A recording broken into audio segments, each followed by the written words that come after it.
Hello everyone, कैसे हो आप सब। आई होप आप सब स्वस्थ होगे और मस्त होगे। तो गाइज़ मैं भी बिल्कुल ठीक हूँ।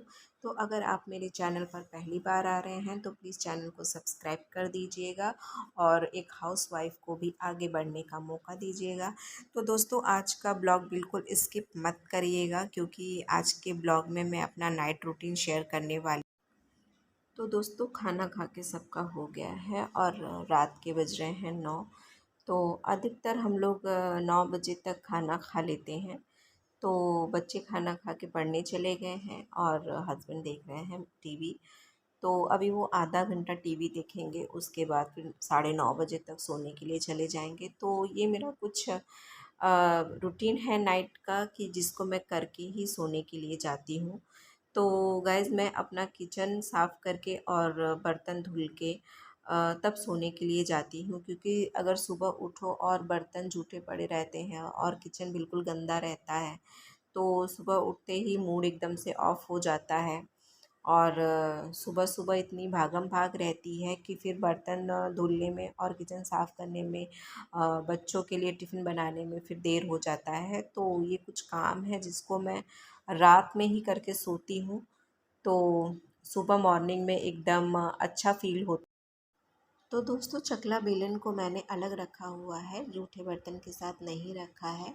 ऐसा बोलते हैं कि चकला और बेलन को जूठे बर्तन के साथ नहीं रखना चाहिए। तो उसको मैंने अलग से रखा हुआ है, उसको मैं बाद में धुलूँगी। तो हमारे यहाँ जिस पे रोटी हम बनाते हैं उसको चकला बोला जाता है। तो और बहुत जगह पे इसको चौका बोला जाता है। तो आपके यहाँ क्या बोला जाता है, कमेंट करके ज़रूर बताइए। तो मैं सारे बर्तन धुलने के बाद फिर लास्ट में उसको धुल लूँगी।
तो बर्तन धुल के हो गया मेरा। अब ये एक मैंने जार, मेरा अचार का खाली हो गया था।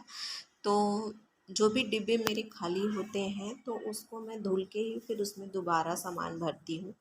तो एक तो ये रहता है कि डब्बे साफ़ बने रहते हैं और दूसरा ये कि जो चीज़ें होती हैं उसमें फिर दोबारा रखो तो वो ख़राब भी नहीं होता है। तो इस वजह से जैसे ही मेरा कोई डिब्बा खाली होता है तो उसको मैं धुल के फिर उसमें सामान भरती हूँ। तो ये मेरा किचन साफ़ हो गया और बर्तन भी मेरे धुल गए हैं। तो बर्तन धुल के मेरा हो गया है। तो बर्तन को मैं इसी तरह से डलिया में रात भर रहने दूँगी। सुबह जब मैं उठूँगी तब फिर इसको अच्छे से सेट कर दूँगी। तो सिंक वगैरह भी रात में ही मैं साफ़ कर लेती हूँ, क्योंकि हमारे यहाँ का पानी जो है वो खारा है। तो टाइल्स वगैरह बर्तन धुलने से और वो भीगते रहते हैं तो फिर उस पे धब्बे पड़ जाते हैं। तो इसको रात में अच्छी तरह से साफ़ करके पोंछ देती हूँ। तो उतना ज़्यादा गंदा नहीं होता है टाइल्स। तो दोस्तों ये छोटी छोटी आदतें हैं जिसको करने से हमारा किचन एकदम साफ़ सुथरा बना रहता है। और किचन साफ़ सुथरा रहता है तो फिर देख के भी अच्छा लगता है। तो ये जो किचन का कपड़ा है, इसको भी मैं धुल के जो है रात में फैला दूँगी। तो दोस्तों जिस साबुन से मैं बर्तन धुलती हूँ, उसी साबुन को इसमें थोड़ा सा लगा दिया और रगड़ रगड़ के इस कपड़े को साफ़ कर दिया। तो ऐसा है ना दोस्तों कि किचन के कपड़े से एक स्मेल सी आती है, तो डेली डेली अगर साफ़ कर दो तो फिर वो स्मेल नहीं आती है।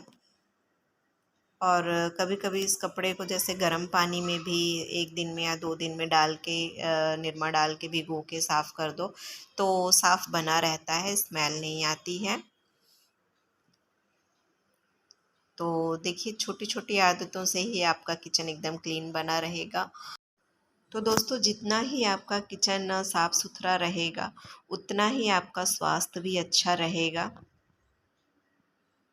क्योंकि साफ़-सफ़ाई तो बहुत ही ज़रूरी होती है। तो अब मेरा एक छोटा-सा काम और है जिसको मैं करके सोती हूँ।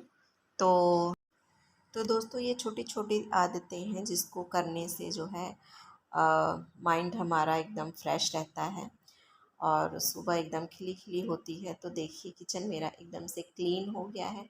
तो आप भी इसी तरह अपने किचन को क्लीन करके सोया करिए। तो देखिए अब मैं सुबह के लिए सब्ज़ी भी रात में ही काट के रख देती हूँ, क्योंकि सुबह बच्चे 6:30 बजे स्कूल चले जाते हैं।